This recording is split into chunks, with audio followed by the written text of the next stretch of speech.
Shalom, selamat berjumpa pemirsa dimanapun saat ini pemirsa sedang berada membuka YouTube saya ini.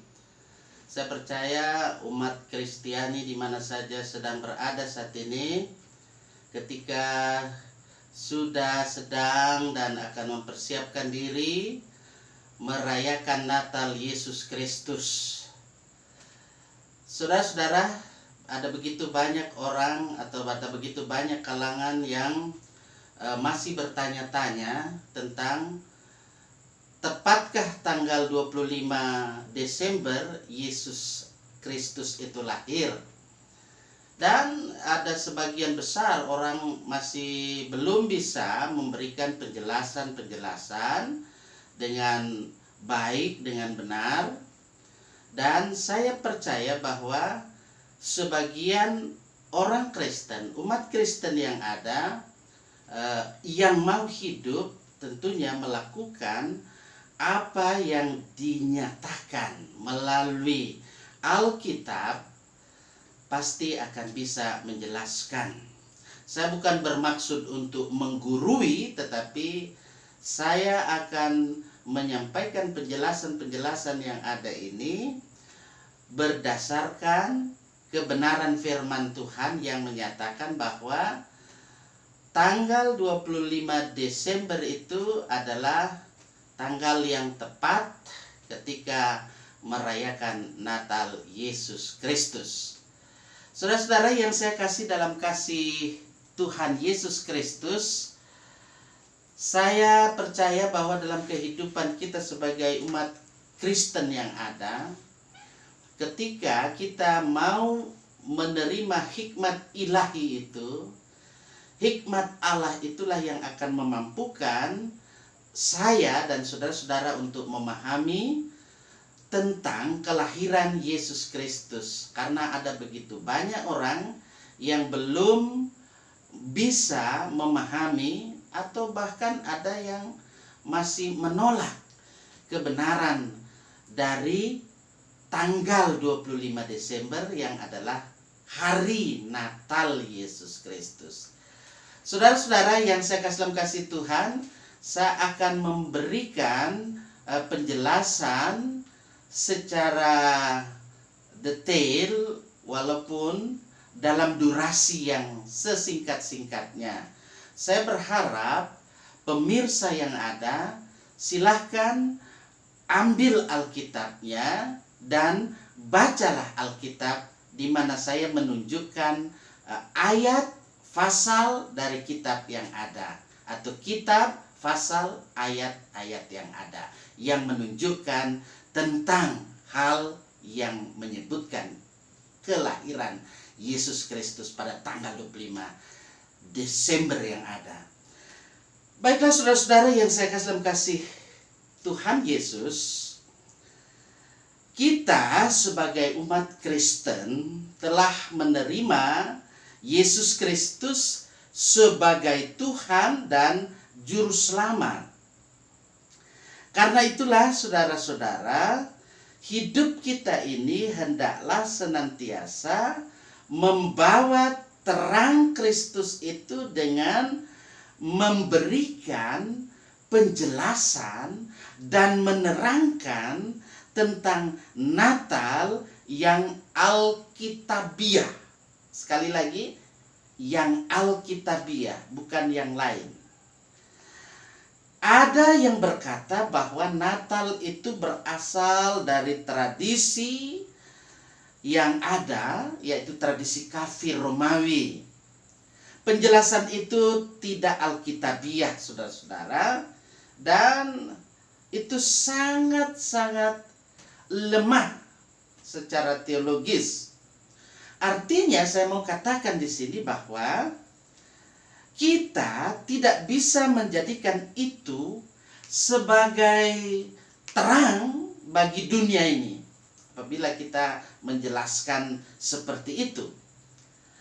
Apa yang tentu ketika kita jelaskan itu, ketika tidak lagi Alkitab yang disebutkan. Saudara-saudara, Mengenai hal ini tentu Alkitab telah menyatakan bahwa Yesus Kristus telah ada di dalam dunia dan dunia dijadikan olehnya, tapi dunia tidak mengenalnya. Ia datang kepada milik kepunyaannya, tapi orang-orang kepunyaannya itu tidak menerimanya. Saudara-saudara silahkan membaca itu di Injil Yohanes pasal 1 ayat 10 dan ayat 11. Ada saudara-saudara Anida itu adalah majalah Muslim yang ada terbit di Jakarta edisi Desember. Mungkin Anda pernah membaca itu. Edisi yang ada itu di bulan Desember 2008. Di situ diserukan supaya umat Islam jangan pernah mengikuti tahun Masehi. Apalagi mau menyampaikan salam selamat Natal. Karena itu adalah bohong, tradisi kafir Romawi. Demikian tulisan yang ada di majalah tersebut. Hal serupa ada juga di majalah terbitan maskapai Lion Air edisi November-Desember 2008. Anda mungkin sudah pernah membaca itu. Saudara-saudara yang saya kasih Tuhan, Natal dan Tahun Baru bersumber dari kisah kelahiran Yesus. Kalau perayaan Natal itu tidak alkitabiah, ya, cuma adaptasi dari perayaan kafir Romawi, berarti kita menjalankan seperti tadi yang disebutkan kebohongan. Kita perlu memberitakan terang yang benar mengenai Natal dan Tahun Baru, karena memang itu yang hendaknya kita sampaikan kepada dunia ini, saudara-saudara yang belum mengerti. Dan saya percaya saudara-saudara yang mau hidup dalam kebenaran firman Tuhan akan mengerti, diterangi oleh hikmat ilahi. Saudara-saudara, perayaan Natal Yesus Kristus tanggal 25 Desember bukan adopsi dari tradisi penyembahan hari raya matahari atau hari raya kemenangan Dewa Matahari yang disebut dengan Sol Invictus. Sekali lagi saya mau katakan kepada Anda, pelajari Alkitab dengan benar, dengan baik. Perjanjian Lama menubuatkan akan muncul dalam tanda kutip. Yang saya mau katakan di sini adalah dalam Perjanjian Lama sudah menubuatkan akan muncul matahari kebenaran atau surya kebenaran. Baca Maleakhi pasal 4 ayat 2 yang menunjuk kepada Yesus Kristus, terang dunia. Yohanes pasal 8 ayat 12 dan Yohanes 12 ayat 46. Ada yang bertanya pasti, bagaimana memastikan tanggal, bulan, dan tahun Yesus Kristus lahir? Saudara-saudara, dalam Ayub 38, silakan buka dan baca ya. Ayub 38 ayat 18 sampai ayat 21. Ayub 38 ayat 18 dikatakan, apakah engkau mengerti luasnya bumi? Saudara-saudara, kalau kita mau melihat di sini, apakah engkau mengerti luasnya bumi? Nah, di sini Ayub katakan, nyatakanlah kalau engkau tahu semua itu. Kalau dalam terjemahan lama, kalau Bapak Ibu saudara-saudara ada Alkitab terjemahan lama, di situ dikatakan, sudahkah dengan akalmu engkau sampai kepada lebar bumi, katakanlah olehmu jika engkau mengetahui. Apa artinya ini, saudara-saudara? Luas dan lebar bumi itu menunjuk kepada garis khatulistiwa. Tiap tanggal 21 Maret yang ada, ya, matahari itu berada di posisi garis khatulistiwa. Ia terbit dan terbenam persis mengikuti garis khatulistiwa. Saudara-saudara perhatikan itu, ya. Selanjutnya Ayub 38 ayat 19, di situ dikatakan, di manakah jalan ke tempat kediaman terang dan di manakah tempat tinggal kegelapan. Dalam tanda kutip dikatakan terang itu menunjuk kepada matahari, sedang tempat kediaman terang menunjuk ke timur, tempat matahari terbit, dan tempat tinggal kegelapan adalah barat, tempat matahari terbenam. Ayub 38 ayat 20, di situ dikatakan, sehingga engkau dapat mengantarnya ke daerahnya dan mengetahui jalan-jalan ke rumahnya. Daerah peredaran matahari itu berada pada garis balik 23,5 derajat lintang utara sampai 23,5 derajat lintang selatan. Maksudnya, matahari berada di garis khatulistiwa pada tanggal 21 Maret, lalu dia bergerak ke utara tempat pada posisi 23,5 derajat lintang utara. Ini terjadi dari tanggal 31 Maret hingga 30 Juni. Mulai 1 Juli matahari berbalik dari posisi 23,5 derajat lintang utara hingga tiba di garis khatulistiwa pada tanggal 23 September. Esoknya 24 September ia bergerak terus dari lintang selatan. 24 September hingga 25 Desember hingga tiba pada posisi 23,5 derajat lintang selatan. Sesudah itu ia balik lagi menuju garis khatulistiwa. Itu berlangsung pada bulan Desember, Januari, Februari, lalu tepat pada tanggal 21 Maret ia tiba di garis khatulistiwa. Itulah seluruh peredaran matahari, segenap jalan yang ditempuh matahari tiap tahun, atau yang disebut oleh Ayub di sini segala jalan ke rumahnya.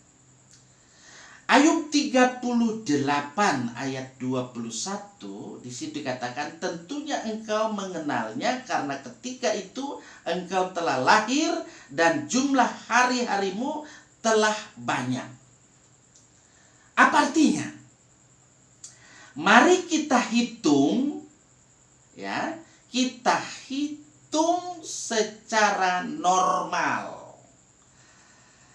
Seorang ibu dia mengandung janin selama 9 bulan 10 hari atau selama 280 hari. Bila kita hitung jumlah hari dari tanggal 21 Maret hingga 25 Desember, itu adalah 280 hari. Yesus Kristus sungguh dilahirkan tepat pada tanggal 25 Desember. Kenapa? karena waktunya telah genap. Galatia pasal 4 ayat 4 berkata, setelah genap waktunya maka Allah mengutus anaknya yang lahir dari seorang perempuan dan takluk kepada hukum Taurat. Apa benar? Ya. Yesus dilahirkan pada bulan Desember. Mari kita lihat. Dalam Alkitab, terjemahan Lembaga Alkitab Indonesia, tidak ada nama Desember, ya. Istilah itu ada di Alkitab terjemahan Vulgata. Terjemahan Vulgata adalah Alkitab bahasa Latin. Yang punya Alkitab bahasa Latin, ya silakan buka itu. Dengan istilah yang digunakan adalah Desimo. Sekali lagi, Desimo. Kejadian pasal 8 ayat 5. Buka itu dan baca ya. Yeremia 52 ayat 4. Yehezkiel 29 ayat 1. Yehezkiel 33 ayat 21. Yehezkiel 40 ayat 1. Zakaria pasal 8 ayat 19. Nah, itu adalah bulan ke-10 dalam daftar nama bulan orang Yahudi. Jadi istilah Desember itu berasal dari istilah Desimo, bulan ke-10. Itu. Lalu apakah Alkitab menubuatkan bahwa Yesus akan dilahirkan pada bulan Desimo?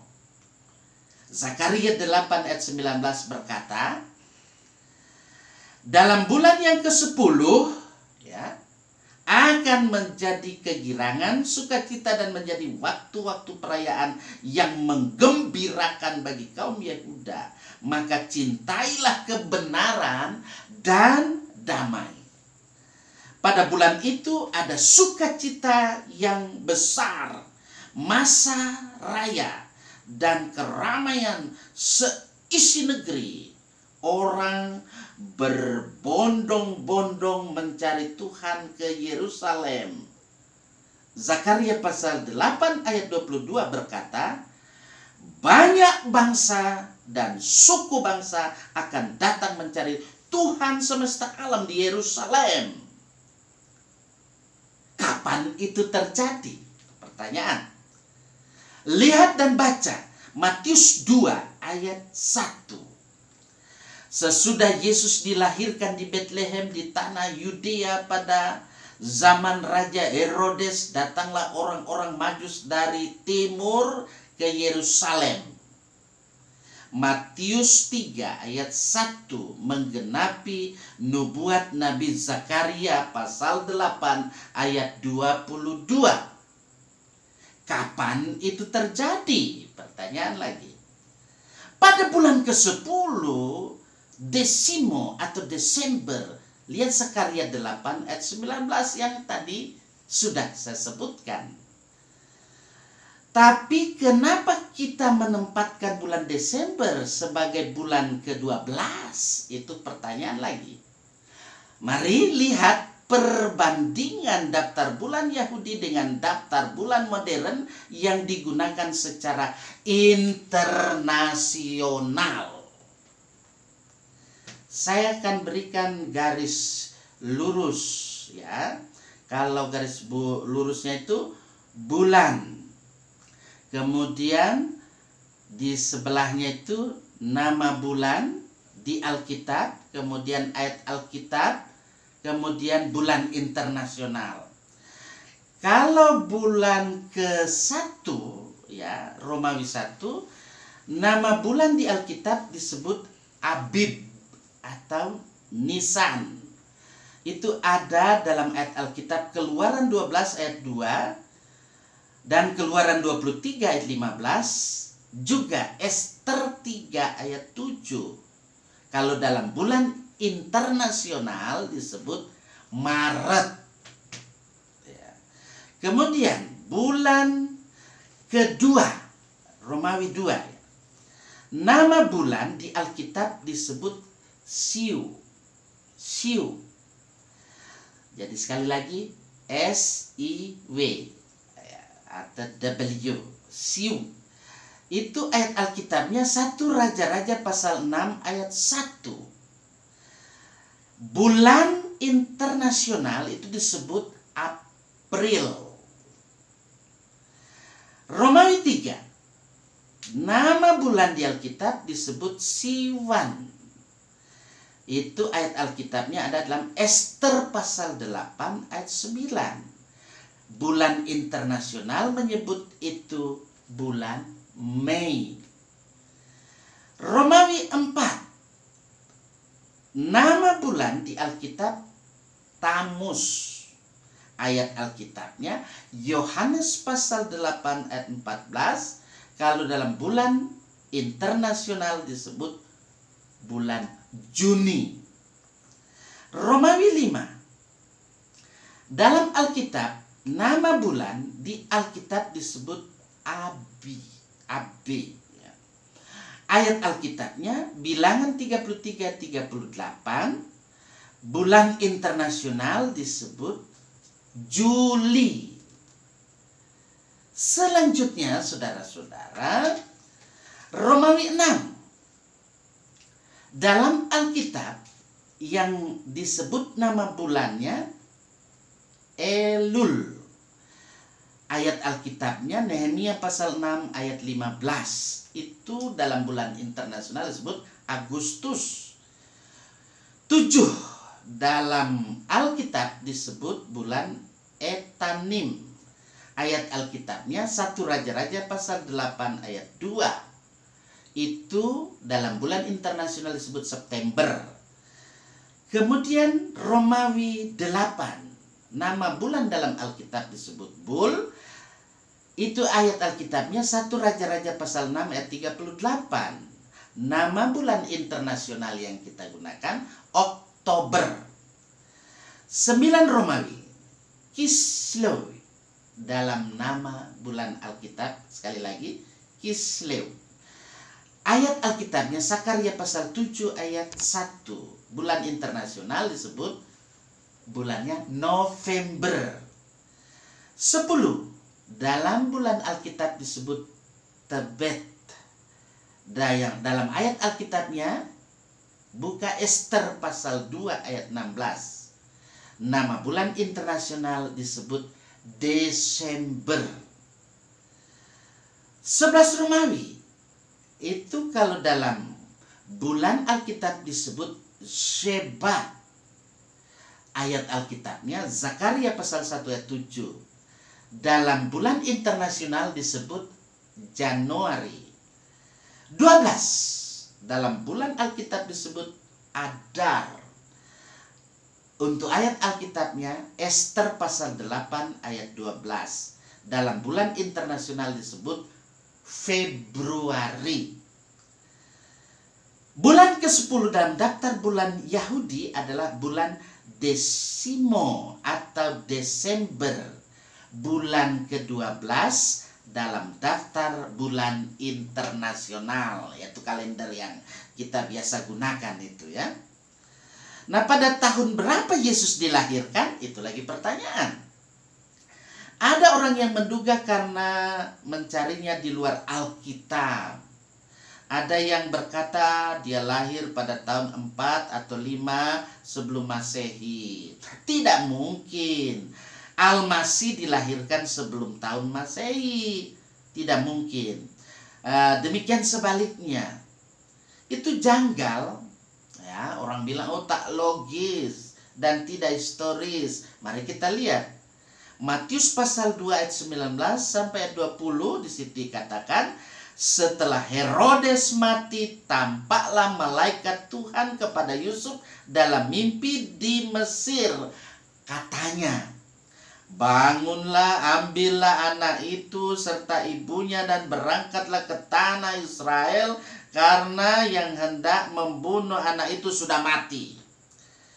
Jadi keliru kalau berkata bahwa Herodes wafat sebelum tahun Masehi. Kenapa? Karena sebelumnya untuk membunuh, yang dalam tanda kutip saya katakan, raja yang baru lahir itu, itulah Yesus, Herodes mengeluarkan keputusan menyuruh membunuh semua anak yang ada di Bethlehem dan sekitarnya, yaitu anak-anak yang berumur 2 tahun ke bawah, sesuai dengan waktu yang dapat diketahuinya dari orang-orang Majus itu. Matius 2 ayat 16. Fakta yang benar adalah setelah lewat beberapa tahun Herodes yang mengeluarkan keputusan berdarah itu wafat. Nah, bila Herodes wafat pada 4 tahun sesudah mengeluarkan keputusan berdarah itu, berarti Yesus sudah berumur berapa? 4 tahun, tepat sekali. Kapan menghitung permulaan tahun Masehi atau biasa disebut dengan tahun Anno Domini atau tahun Tuhan atau tahun baru? Kapan menghitung permulaan tahun tersebut? Nah, kita menghitungnya menurut Alkitab, seperti yang saya katakan di awal. Alkitab menurut perhitungan dikatakan dalam Alkitab.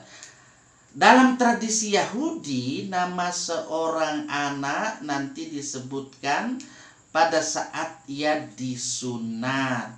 Nah, itulah hari peresmian namanya bagi anak orang Yahudi ya. Anak-anak Yahudi disunat pada umur tepat 8 hari.